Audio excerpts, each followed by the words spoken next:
السلام علیکم ورحمۃ اللہ وبرکاتہ۔ خواتین و حضرات، کام کرنے سے پہلے اور رشتہ کرنے سے پہلے یہ ایک مشورہ ہر بندہ کرتا ہے لیکن اس کی کوشش ہوتی ہے کہ مجھے ایسا مشورہ مل جائے کہ جس کے ساتھ مجھے پتہ چل جائے کہ میں جو کچھ کرنے لگا ہوں وہ صحیح ہے یا غلط ہے۔ تو آپ کسی سے مشورہ کرنے سے بہتر ہے اللہ سے مشورہ کر لیں۔ اور اللہ سے مشورے کرنے کا میں آپ کو ایک آسان سا استخارہ بتا رہا ہوں، جو 1 گھنٹے کے اندر اندر آپ کو سب کچھ پتہ چل جائے گا کہ کرنا یا نہیں کرنا ہے، بہتر ہے یا نہیں بہتر ہے۔ تو آپ نے کیا کرنا ہے کہ عشاء کی نماز پڑھنی ہے، اور عشاء کی نماز پڑھنے کے بعد آپ نے 2 نفل قضائے حاجت کے پڑھنے، اور پڑھنے تو آپ نے پہلی رکعت میں علم شریف پڑھنے کے بعد سورت علم نشرہ پوری صورت جو ہے وہ پڑھنی ہے، اور پہلی رکعت آپ نے مکمل کر کے پھر کھڑے ہو جانا ہے۔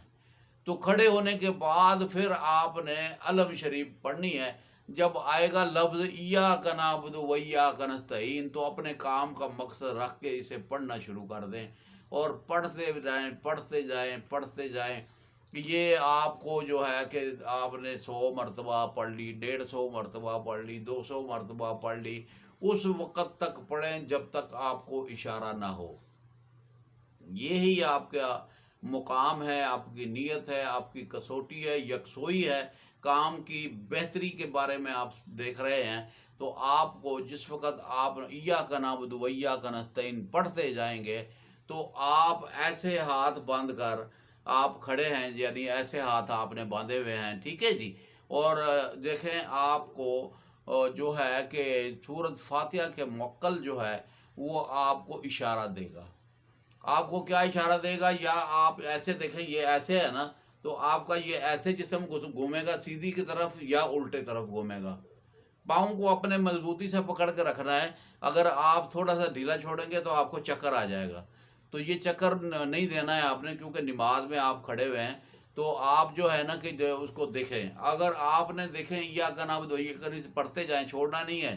آپ کو سیدھی طرف اشارہ ہوگا یا الٹی طرف اشارہ ہوگا، تو آپ نے اس کو دیکھنا ہے۔ آپ کو اپنا بعض ٹائم بندے کو ہوتا ہے کہ یہ مجھے خیال آ رہا ہے، تو آپ نے جو ہے نا کہ اس کو جس طرح آپ نہیں مڑیں گے، آپ اس طرف نہیں مڑیں گے تو آپ کو موکل زور سے موڑے گا۔ تو جب آپ کو زور سے موڑے گا تو پھر آپ کو یقین ہو جائے گا کہ میری کامیابی کی نشانی ہے۔ سیدھی طرف مڑے گا تو کامیابی کی نشانی ہے، الٹی طرف مڑے گا تو ناکامی کی نشانی ہے۔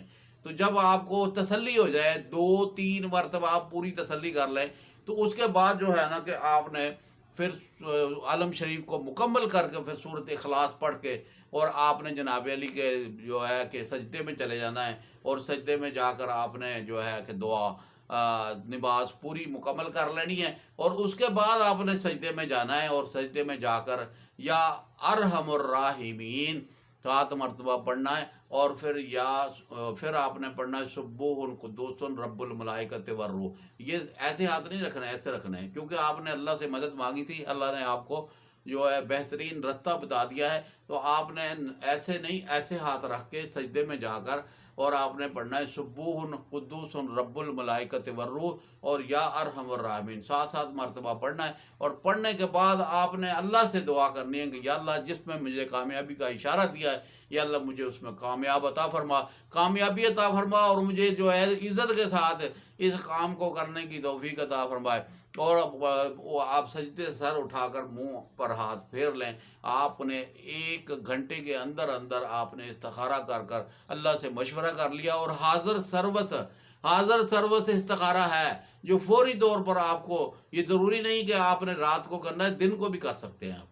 زور کی نماز کے بعد کر لیں، فجر کی نماز کے بعد کر لیں، مغرب کی نماز کے بعد کر لیں، عصر کی نماز کے بعد کر لیں، جب بھی آپ کا دل کرتا ہے آپ نماز کے ٹائم پہ پڑھیں گے۔ عصر اور مغرب کی اذان اور نماز کے درمیان جو خالی وقت ہے اس میں آپ عبادت نہیں، نماز نہیں پڑھ سکتے، باقی آپ سب کچھ کرتے ہیں۔ اللہ پاک آپ کو عمل کرنے کی توفیق عطا فرمائے۔ اور میں نے بہترین وظیفہ آپ کو بتا دیا ہے، آپ اسے شیئر بھی کریں اور اپنے دوستوں کو بھی بتائیں۔ اللہ پاک آپ کا حامی و ناصر ہو۔ السلام علیکم ورحمۃ اللہ وبرکاتہ۔